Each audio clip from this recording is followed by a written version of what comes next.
नमस्कार, US talks में आपका स्वागत है। आपके साथ मैं हूं अभिषेक सत्यव्रतम और मेरे साथ है मेरी सहयोगी पूजा त्रिपाठी और मुंबई स्टूडियो से कविता थपलियाल। अमेरिका से कमजोर संकेतों के चलते भारतीय बाजार में भी दबाव है। निफ्टी है इस वक्त 150 अंक नीचे।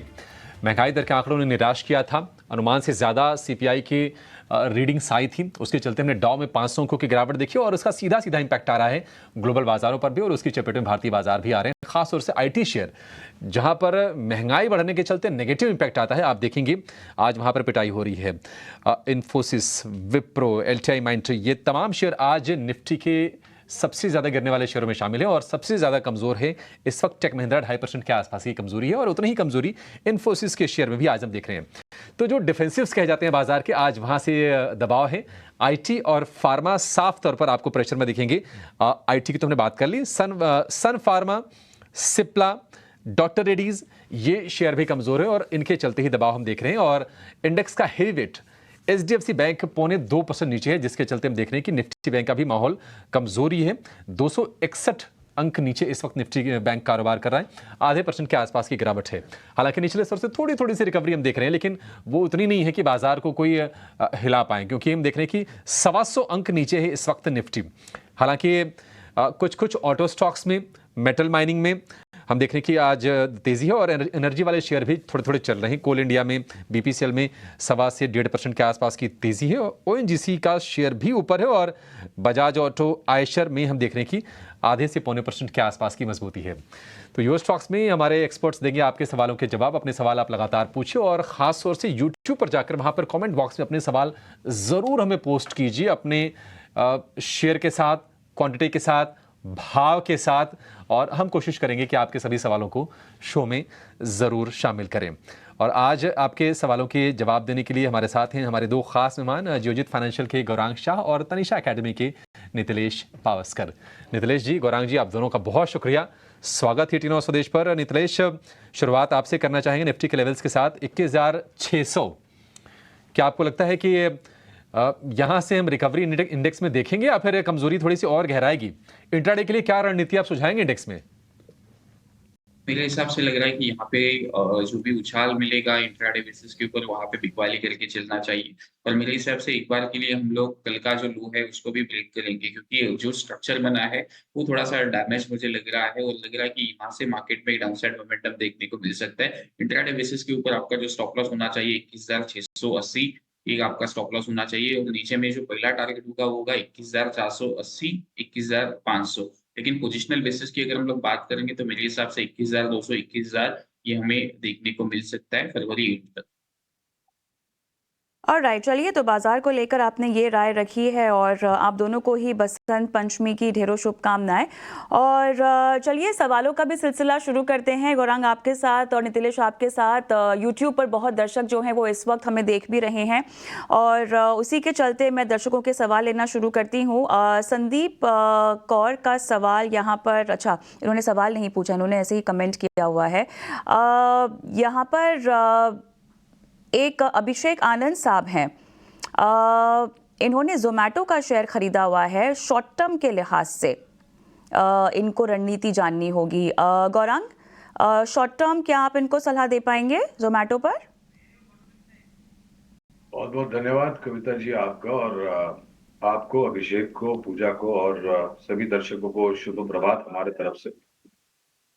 जब से आईपीओ आया था, मेरे ख्याल से 75 के आसपास का फ्लोर था इसका। जब आईपीओ आया था तो आईपीओ पर भी हमने निवेश की राय दी थी और उसके पश्चात बुनियादी तर्क के आधार के ऊपर लंबी अवधि के लिए हमारी खरीदारी की राय है। छोटी मध्यम अवधि में हम तो सक्षम नहीं है किसी प्रकार की टिप्पणी करने के लिए, लेकिन 2-3 चीज इस कंपनी के बारे में बताना चाहूंगा, जिसके आधार पर अगर दर्शक मित्र और निवेशक को समय परिवर्तन करना पर्याप्त लगे तो वो कर सकते हैं। तो लंबी अवधि के लिए आज की तारीख में भी हमारी बने रहने की या खरीदारी की राय है। और जिस प्रकार से नतीजों में सुधार हुआ है और नतीजों के सुधार के बाद हमने लक्ष्यांक को काफी कुछ ऊपर के तरफ भी लोगों ने लेके जाते हुए देखा है। ब्लिंकिट जो कि एक हाउस या फिर प्रोविजनिंग डिलीवरी प्लेटफॉर्म है कविता, वहां से योगदान बहुत बेहतर तरीके से आ रहा है, क्योंकि जो प्लेटफॉर्म फी वो लोग लगा रहे हैं हर एक ऑर्डर के ऊपर, उससे सुधर रहा है। फूड डिलीवरी प्लेटफॉर्म पे भी प्लेटफॉर्म पे इन लोगों ने लगाना शुरू कर दिया है, तो वहां से भी योगदान बेहतर आ रहा है। तो अगर लंबी अवधि का नजरिया है तो बने रह सकते हैं। लंबी अवधि का नजरिया है तो बने रहने की राय आपको दी जा रही है स्टॉक में। अगला सवाल हमें व्हाट्सएप पर आया है अतुल जी का। सुजलॉन है इनके पास 200 शेयर्स 48 पर इन्होंने लिया हुआ है, थोड़ा ऊपरी स्तर पर है। 50 रुपए तो स्टॉक का 52 वीक हाई ही है, उसके पास ही इन्होंने ले लिया है। स्टॉक आज भी ऊपर है करीब 3% और इनकी खरीदारी के पास ही कारोबार कर रहा है, लेकिन अब यहाँ से कितनी तेजी आएगी ये समझना होगा एक्सपर्ट से। नितिलेश जी क्या सजेस्ट करेंगे सुजलॉन में और कितनी तेजी देखने को मिल सकती है? शॉर्ट टर्म निवेशक को तो मेरे हिसाब से एक बार के लिए निकल जाना चाहिए, क्योंकि एक अच्छा खासा राइज हमें देखने को मिल सकता है। तो अगर नीचे में कुछ डीप मिलता है 36-38, तो वहां पे आप अपनी पोजीशन को लॉन्ग करके चल सकते हैं 35 रुपीज के स्टॉप लॉस के साथ। तो आज जो भी उछाल मिलेगा वहां से आप एग्जिट कर सकते हैं, क्योंकि जो ऊपर के साइड में एक रेजिस्टेंस हमें देखने को मिला था 50-47, वहां पे अगर कंसोलिडेशन के बाद उसने ब्रेक डाउन किया है, तो ये मेरे हिसाब से टेस्ट के लिए जा रहा है। तो आप यहाँ पे अपनी क्वांटिटी को जो भी कुछ है वो बुक कर सकते हैं। सुजलॉन को लेकर ये व्यू। दिल्ली से राजेंद्र गुप्ता हमारे साथ हैं। राजेंद्र जी नमस्कार, पूछिए क्या जानना है आपको? नमस्कार सर। सर जी एक तो पूछिए मेरे सर। पास प्री ग्लोबल कैपिटल है 50 शेयर 990 पे 990। एक 990 है पे 1000 शेयर है 240 पे। दूसरा शेयर आपने राजेंद्र जी कौन सा बताया? BHEL बेल BHEL है, 1000 ठीक है, भाव शेयर बताइए। है 240। 240 पर BHEL है, ओके। अच्छा राजेंद्र जी ये बताइए कि आपने क्या दोनों शेयर ये लास्ट मंथ ही लिए थे क्या? बेल हाँ जी। हाल फिलहाल के खरीद है और दोनों ही शेयर थोड़े से ऊपरी भाव पर लिए हैं। BHEL हालांकि चला बहुत है, लेकिन कहीं ना कहीं इतने तेज रफ्तार के बाद थोड़ा सा रिस्की ज़रूर हो जाता है ऊंचाई पर ख़रीदना। 200 रुपये के आसपास आया, वहाँ से फिर से BHEL चलने की कोशिश कर रहा है। 240 रुपये के आसपास की खरीद है और कैप्री ग्लोबल की खरीद है 990 रुपये की। 920 पर यह शेयर ट्रेड कर रहा है। गौरांग सर, थोड़े से ऊपरी भाव पर दोनों के दोनों शेयर खरीदे हैं चलने के बाद, कितनी स्ट्रेंथ आपको दिख रही है दोनों शेयरों में? क्या निवेशित रहें या फिर कहीं से निकल जाना बेहतर रहेगा? अभिषेक, हम हमारी टिप्पणी जो है वो दूसरे प्रश्न के ऊपर यानी कि BHEL तक ही सीमित रखेंगे, क्योंकि कैप्री ग्लोबल पर हमारी कोई राय नहीं है, इसलिए विशेष रूप में यहाँ पर टिप्पणी नहीं कर पाऊंगा। लेकिन एक चीज आपके चैनल के माध्यम के द्वारा सभी दर्शकों को बताना चाहूंगा जिन्होंने हाल ही में कुछ सरकारी कंपनियों में निवेश किया है जो हमारी खरीदारी की सूची में, मिसाल के तौर पर BHEL, तो खरीद का भाव ऊपर हो वो ज्यादा मायने नहीं रखता है। ये ज्यादा महत्वपूर्ण है कि आपने किस समय सीमा से निवेश किया है। अगर BHEL में इन्होंने लंबी अवधि के लिए निवेश किया है तो मेरे ख्याल से भले 240 या 230 या सर्वोच्चम स्तर के आसपास खरीद किया हो, अगर लंबी अवधि का नजरिया है तो बने रहे। 200 के पास या इस स्तर पर भी अगर इनके पास निवेश लायक पूंजी है तो मैं इनका निवेश और बढ़ा सके ये लंबी अवधि के लिए तो ये बढ़ा सकते हैं और खरीदारी या फिर और जोड़ सकते हैं, जिससे इनका निवेश का स्तर नीचे आ जाएगा। और ये राय मैं उस आधार पर दे रहा हूं क्योंकि आने वाले समय में जिस प्रकार से परिवर्तन हुआ है BHEL के ऑर्डर बुक को एग्जीक्यूशन की जो क्षमता थी, जो रन रेट थी, वो काफी तीव्र गति से ऊपर गई है और एक बहुत बड़ा परिवर्तन हो रहा है। इसके साथ साथ सरकारी कंपनी होने के अलावा ऑर्डर भी सरकार की तरफ से काफी कुछ आता है, चाहे वो फिर इंजीनियरिंग प्रोडक्ट्स के हो, रेलवे से जुड़ी हुई ऑर्डर्स हो या फिर रक्षा क्षेत्र से जुड़े हुए ऑर्डर्स हो। तो ऑर्डर बुक आने वाले भविष्य में भी आते जाएंगे और वो ऑर्डर बुक एग्जीक्यूट करते करते इनके नतीजों में भी सुधार होगा। और अगर नतीजों में सुधार होता है तो पर्याप्त है कि शेयर के दाम भी ऊपर जाएंगे, ये संभवता पूरी तरीके से दिख रही है। तो लंबी अवधि का नजरिया बने रहें और निवेश लायक पूंजी है तो इस स्तर पे थोड़ा बहुत जोड़े और अगर 200 के आसपास और गिरावट आती है तो और जोड़ सकते रुपए के आसपास आए तो और आप खरीदारी कीजिए BHEL में, लेकिन निश्चित तौर पर निवेशित रहने की सलाह है। कैप्री ग्लोबल, नितिश आप राय दीजिए, क्योंकि जनवरी के महीने की अगर बात करें तो शेयर ने बहुत अच्छी रफ्तार दिखाई और ट्रिगर ये था कि इनको कंपोजिट लाइसेंस मिला है इंश्योरेंस प्रोडक्ट्स भी बेचने के लिए, तो एक पॉजिटिव ट्रिगर था। हालांकि फिर से हम देख रहे हैं कि एक स्लाइड ऊपरी स्तर से शुरू हो गया है। क्या सलाह होगी आपकी?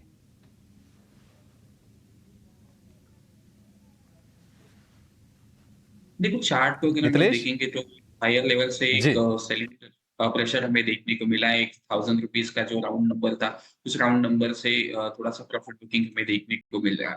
तो यहाँ पे अगर हम लोग देखेंगे तो स्टॉक में जो एक बेस फॉर्मेशन है 850 से लेके 880 एक इम्पोर्टेंट रेंज है। इसके नीचे जाता है तो यहाँ से और तेज़ी से बिकवाली हमें देखने को मिल सकती है। तो जिनके पास भी लॉन्ग है तो 820 से लेके 850 से लेके 880 एक इम्पोर्टेंट एरिया है, वहाँ पे वॉच करना चाहिए। अगर कुछ क्वांटिटी मिलती है यहाँ पे तो ले सकते हैं। ₹840 आपका स्ट्रिक्टली स्टॉप लॉस होना चाहिए। साथ एक लाइव कॉलर भी जुड़ गए हैं लखनऊ से सुहेल अहमद। सुहेल हाय, गुड मॉर्निंग। जी गुड मॉर्निंग। बताइए आपने क्या खरीद रखा है? मैंने खरीद रखा है जियोजीत फाइनेंशियल 500 शेयर्स 80.88 के भाव पे और मेरा लॉन्ग टर्म व्यू है। और आपने मैं इसको एवरेज भी कर सकता हूँ अभी? आपने एससीआई पर कोई सवाल नहीं पूछा है? मैंने वो एससीआई पे वो कर दिया, एग्जिट कर दिया मैंने प्रॉफिट बुक करके। आपने किस भाव पर बोला? जियोजीत फाइनेंशियल हाँ 80.88। 80.88। नितिलेश 80.88 पे इन्होंने लिया हुआ है।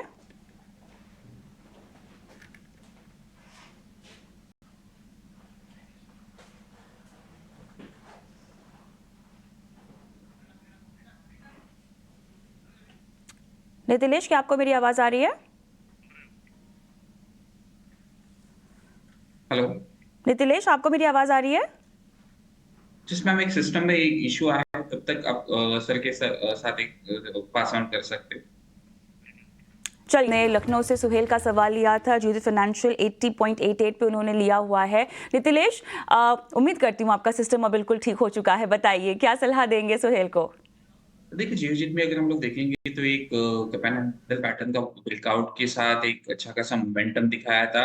मेरे हिसाब से 71 से लेके 70 एक इम्पोर्टेंट बेस एरिया है, वहाँ पे चाहिए तो आप थोड़ा-सा क्वांटिटी को ऐड कर सकते हो। लेकिन स्टॉप लॉस को ज़रूर ध्यान रखें 66 पॉइंट के आसपास 66.5 का एक आपका स्टॉप लॉस होना चाहिए।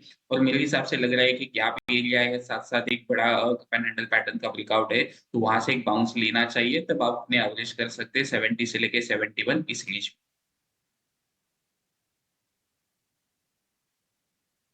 तो ये व्यू आपके लिए। अब बात करेंगे एक नई लिस्ट हुई कंपनी की जिसका नाम है राशि पेरिफेरल्स। टेक्नोलॉजी कंपनियों के लिए डिस्ट्रीब्यूशन काम करती है। काफ़ी बड़े बड़े दिग्गज ग्राहक इनके पास हैं। आसूस है, लेनोवो है, एचपी है, इनके लिए इनके प्रोडक्ट्स के डिस्ट्रीब्यूशन का काम संभालती है। आज कमज़ोर माहौल में भी लिस्टिंग ठीक ठाक हुई है। इशू प्राइस ₹311 था और कंपनी लिस्ट हुई है आज ₹335 प्रति शेयर पर। हालांकि जितनी उम्मीद थी उतने प्रीमियम पर लिस्ट नहीं हुई, लेकिन पॉजिटिव लिस्टिंग जरूर कहेंगे। कंपनी के कामकाज और ग्रोथ आउटलुक पर चर्चा करने के लिए हमारे साथ हैं कंपनी का मैनेजमेंट, कंपनी के चेयरमैन कृष्ण कुमार चौधरी और सीईओ राजेश गोयनका जी। कृष्ण जी और राजेश जी, आप दोनों का बहुत शुक्रिया। स्वागत हिट इन स्वदेश पर। कृष्ण, पहला सवाल आपसे लेंगे। पहले तो बहुत बधाई अच्छी लिस्टिंग के लिए, बाजार में डेब्यू करने के लिए। आपसे ये जानना चाहेंगे सर कि जो मार्जिन और रेवेन्यू ग्रोथ गाइडेंस का जो आउटलुक है, क्या आप उस पर आगे भी कायम रहेंगे? आपको लगता है कि एक समान प्रदर्शन FY25 में भी आप दोहराएंगे? धन्यवाद। हमने RHP फाइल किया हुआ है जहां पे हमने सितंबर 23 के रिजल्ट दिए हुए हैं और जो कि हमारी अभी तक की ग्रोथ है उस ट्रेजेक्ट्री के हिसाब से ही है। मार्च 24 के रिजल्ट या 24-25 के रिजल्ट्स ड्यू कोर्स में आएंगे और अपने को, आपको, मेरे को, सबको तब तक वेट करना पड़ेगा। बिल्कुल। राजेश जी, अगला सवाल आपसे होगा। आपने अपने RHP में बताया कि आपकी आय में आने वाले समय में जो क्लाइंट्स आपके साथ 10 साल से ज़्यादा हैं, यानी कि आपके जो लॉन्ग टर्म क्लाइंटल बेस है, वो आपके आय में करीब 70% से ज़्यादा का कंट्रीब्यूशन देगा। इसके बारे में कुछ बताइए और अगले 2 से 3 साल में आप किस तरह का क्लाइंट एडिशन देख रहे हैं?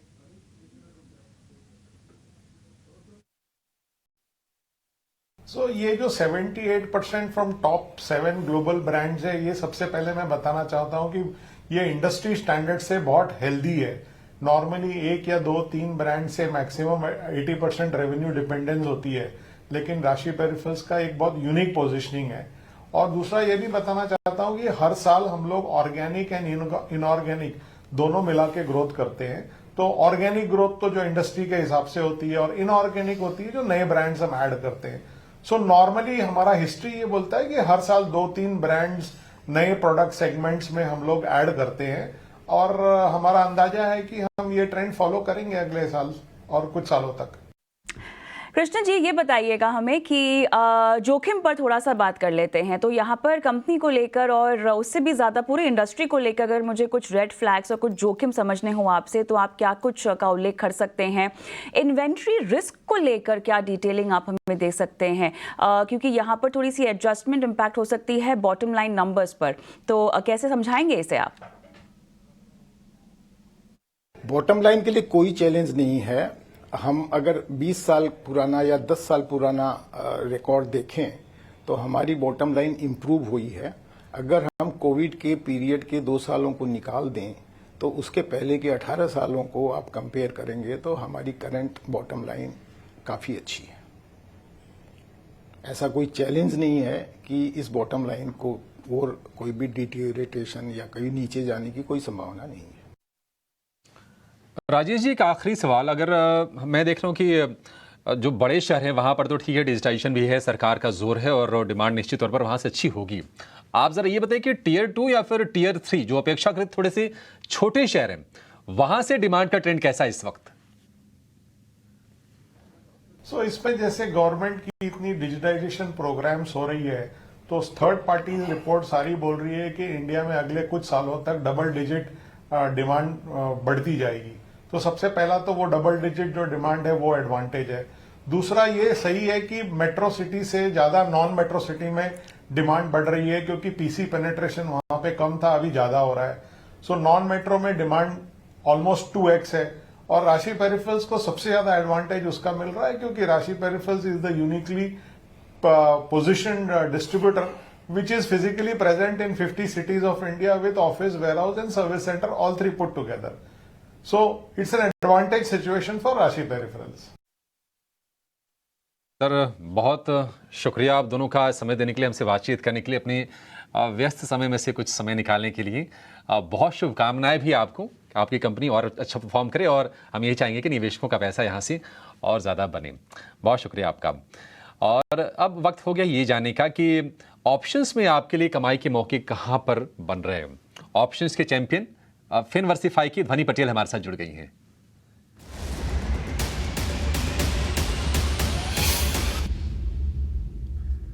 ध्वनि, बहुत शुक्रिया आपका समय देने के लिए। स्वागत है टी 9 देश पर। बताइए कहां पर कमाई होगी, अभी क्या ट्रेड करें? Good morning Abhishek ji. आज का हमारा ट्रेड यहाँ पे जो रहेगा वो जाइडस लाइफ में रहेगा। स्टॉक ऑलरेडी अपना पेरिनियल बुलिश ट्रेंड है, उसी को निभाते हुए आगे बढ़ रहा है। डेरिवेटिव डेटा सजेस्ट करता है कि 900 तक का अपमूव इसके अंदर आप एक्सपेक्ट कर सकते हैं।